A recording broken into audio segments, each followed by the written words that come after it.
Hi, my name is Kristen Kern, and I work at the St. Charles City County Library. Today I am reading pages 119 through 191 of Dreamland Burning for you.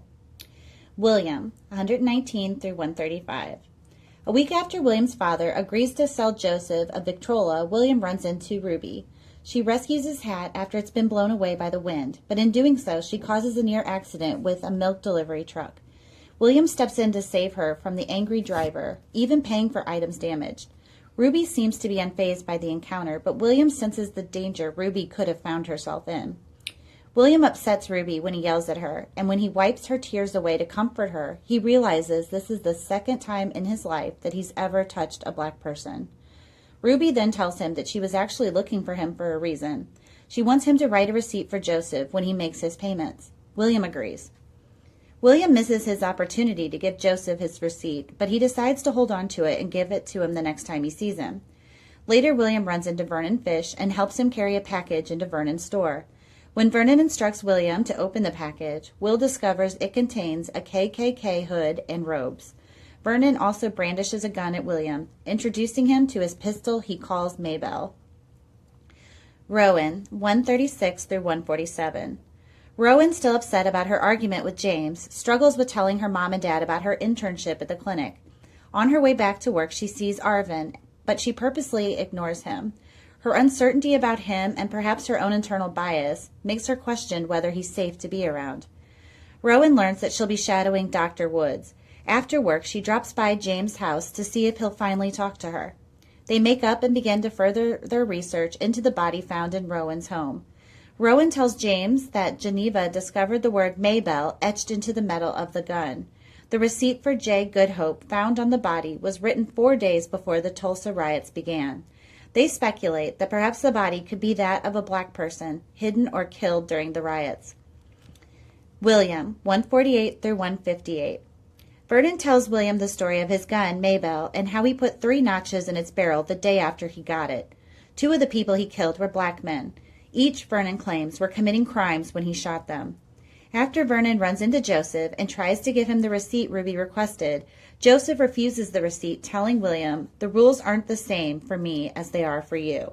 He then tells William goodbye, saying he has a funeral to go to. William, who's seemingly forgotten all about Clarence Banks, asks who the funeral is for. Joseph responds, "Nobody important, only a black boy like himself." William goes to the impressive and grand home of Addie to learn if Clarence is indeed dead and to apologize to Addie. She tells him he should ask for God's forgiveness. She blames herself for Clarence's death. It was her own selfish and spoiled whims that put Clarence in that dangerous position when she asked him to take her to the speakeasy. She used not only her friendship with him, but also her power as his family's employer to pressure him into taking her, never considering the consequences. Addie also informs Will that Vernon Fish is trying to start up a junior branch of the KKK. Rowan, 159 through 169. During a morning run, Rowan and her dad process their thoughts on discovering the dead body in their home. Her dad tells her that while the house has been in the family for a very long time, he doesn't know who built it. He tells her he'll pull the deed from the safe so they can further investigate. Rowan finally tells her father about the clinic, and much to her relief, he praises her for being a problem solver. She looks forward to getting to work and apologizing to Arvin for purposely ignoring him the other day. Rowan doesn't see Arvin but spends a busy and fulfilling day with Dr. Woods. When she returns home, Rowan finds Geneva working at the crime scene. Geneva has uncovered a tooth, one that must have been knocked out, but also one that didn't belong to the body. Geneva also tells Rowan that the body was a man between the ages of 18 to 24 and who stood 6 feet tall. At some point, he'd broken his right wrist, was right-handed, and a sturdy build. Geneva also reports that she found a holster for a gun and that she's 99% certain the body found in the home was that of a black man. William, 170 through 183. After working with his father for some time, William sees that his father treats white customers better than black ones, and for some reason, Joseph's promptness in paying off his credit irritates and galls Mr. Tillman. William starts to track Joseph's payments to ensure his father doesn't cheat Joseph. Ruby returns to the store to pressure William about the receipt he promised, and she starts to make a habit of dropping by the store when William is alone to hang out with him. They get to know each other, sharing stories and learning that they even love the same kind of pie, peach. He shows her that he did make a receipt and that he's keeping it safe. He also tells her to steer clear of Vernon fish. William finally gets his cast off, and Cleet gets him to ditch school and go fishing with him. Cleet tells him about Eunice, his girlfriend that he plans on inviting to the junior-senior powwow on Memorial Day. When Cleet takes Will to meet her, William is shocked that Cleet takes him to a brothel. It seems Eunice is a prostitute, something Cleet will not admit. William leaves as quickly as he can, embarrassed for his friend. Later at home, Will reflects on all that's happened since the death of Clarence, Will's own involvement in that, and how he's grown to know and like Ruby and Joseph. Perhaps their friendship is changing him. Rowan, 184 through 191. Geneva explains to Rowan that she used the morphology of the skull to determine that the body belonged to a black man, as the shape and features of the skull is affected by the environment a population evolves in.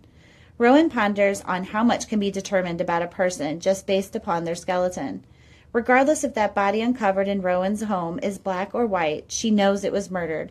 And whoever that person was, that person deserves justice, Rowan thinks.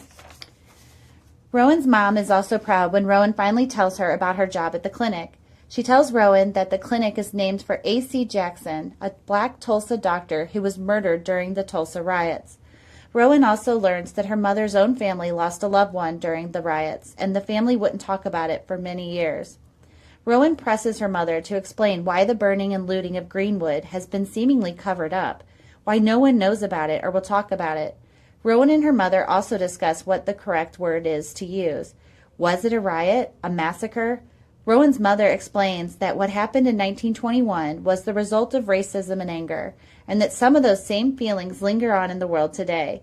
Her mother explains that she and Rowan's father have done their best to protect Rowan from some of the ugliness of the world, but that they can't do that forever. She also reminds Rowan that as difficult as things can be, it's important to stand up and speak out against injustice every time she witnesses it.